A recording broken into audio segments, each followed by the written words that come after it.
What is going on, everybody? Welcome back to Red Seat Radio. My name is Corbin, and what I have for you today is a little bit of a bittersweet video. In fact, what happened last night is something that I think most Red Sox fans expected, and to be honest with you, I think most Red Sox fans wanted to happen. But either way, when it does happen, it's a bittersweet moment. If you have no idea what I'm talking about right now, good, because that's what we're talking about today. After the game last night, the Red Sox made a couple of really big moves, and then followed up by another really big move this morning, so we're going to talk about all of it, because it's going to have some impact on the Red Sox, not only now, but for the future of this team as well. We're going to talk about the moves and the implications that come with it. But before we get into that, do me a favor, make sure you guys have hit that subscribe button if you haven't already. If you're new here, we talk Red Sox content almost every single day. Also, make sure you guys have hit the like button on this video as well. Helps out a ton, would mean a lot to me. Thank you all very much for clicking on this one. Let's get into it.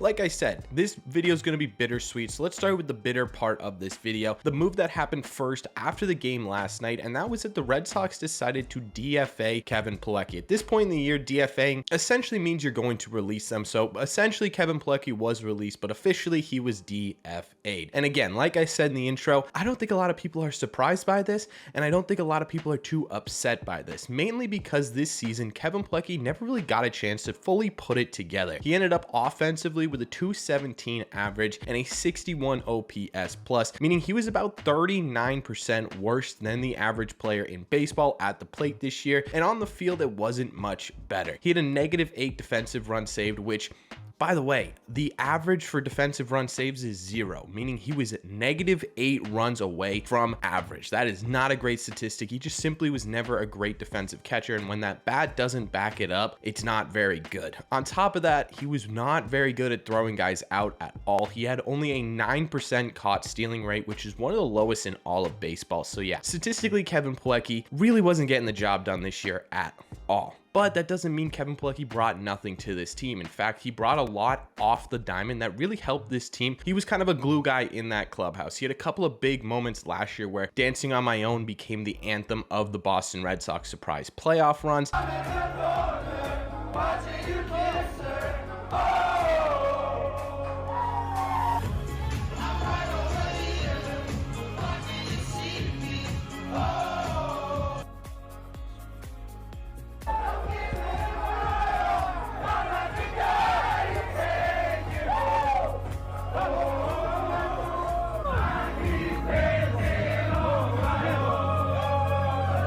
And maybe more importantly than that, he and Jason Varitek were the creators of one of the most iconic home run celebrations in all of baseball with the home run card. He was quite literally the biggest clubhouse guy that could possibly be a clubhouse guy. He was a glue that held a lot of this team together, so it'll be interesting to see how this team operates without Kevin Plawecki. I'm sure at the end of the day, it'll be fine. They're professionals, they're doing a job, but still, in a clubhouse where you're not doing well right now, you're at the bottom of the standings, you're battling to finish just 500 on the season, losing a guy who can keep things loose and keep things light and have fun is something that may or may not affect this team in a big way. As for us as fans, I think we're going to lose a little bit of him too. I think as fans, we loved Kevin Plawecki and what he brought to this team. I think most fans for a while did love the home run card. I can tell a little bit, it's starting to get stale amongst the fan base. Dancing on My Own was massive amongst the fan base. So yeah, I think a lot of us fans are going to miss Kevin Plawecki, not because of his on-field play, because that was, again, very subpar, but because of what he did off the field and how fun he was to watch in that clubhouse and play baseball. But like I said, this was a bittersweet video, so it's not all bad. So let's talk about the good things that happened in the last 24 hours as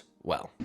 There is good news to come out of all of this, and it's not just that Kevin Plawecki's defense will no longer be a part of this Red Sox team, it's that Frank Herrmann was brought up to replace him on this roster. Now, one thing I did find interesting that really has nothing to do with him or this move in particular is that when the Red Sox DFA'd Familia, a relief pitcher, they brought in a position player in Yu Chang, and then when Kevin Plawecki was DFA'd, they brought in Frank Herrmann. So they brought in the position player for the relief pitcher and the relief pitcher for the position player. It was just interesting. Really has nothing to do with this. Anyways, for those of you who do not know, Frank Herrmann is a relief pitcher for the Red Sox with a 2.58 ERA this year in 38 and a third innings pitched. He also has 24 games saved. He's a back end of a back end bullpen type player. He is also a little bit of a fireballer. His fastball reaches speeds way into the high 90s, and he's even hit over 100 miles an hour before. It's exactly what the Red Sox have been missing. The guy that we've been wanting this entire year. A guy who can finish and secure ball games. A guy who can throw hard and throw fast and really truly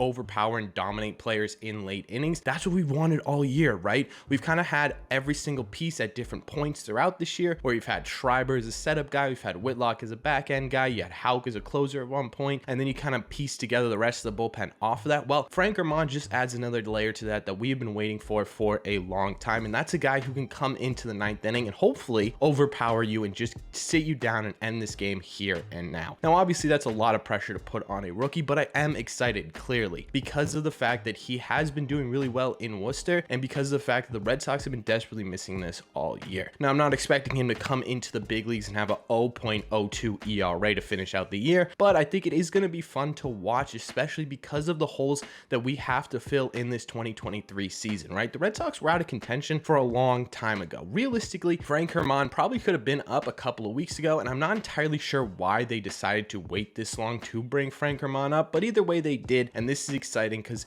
we're going to see this sort of development. He's earned the right to show you what he can do at a big league level, and I think that this move makes a ton of sense. Either way, though, it is going to give me a reason to keep watching the Boston Red Sox, right? Tristan Casas is a reason to watch the Boston Red Sox. Brian Bayo's a reason to watch the Boston Red Sox. The battle for who's going to be in the catching position next year is a reason to watch the Red Sox, and now Frank Herrmann. So I'm glad that the Red Sox are doing things that excite the fan base and excite me personally from watching this Red Sox team finish out the last, 18 games of this season. All in all, these moves in general make a ton of sense. You have Wong, you have McGuire now behind the plate. Both are great defensively, trying to battle it out offensively to see who hopefully gets the starting job next year. And Kevin Plawecki just simply did not fit in there. He was not contributing to this team on the diamond at all anymore. And while it does suck, and he was a great guy and a great clubhouse person, at the end of the day, baseball is a business, so this move does make sense. As for Frank Herrmann, like I've been saying, this move should have been done weeks ago. So yeah, of course this move makes sense. Hopefully he can be something, because I would love to see him succeed at the major league level. Either way, let me know in the comment section down below. What do you think of these moves? Did you like them?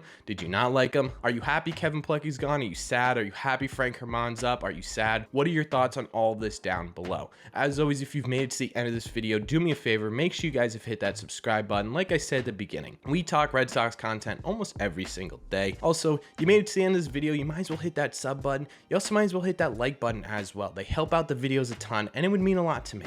One last thing, if you really enjoyed this video, share with a friend or family member who loves the Red Sox as much as you do, so they can stay up to date on the latest Red Sox moves as well. Thank you all very much for clicking on this one, and I will see you in the Red Seat.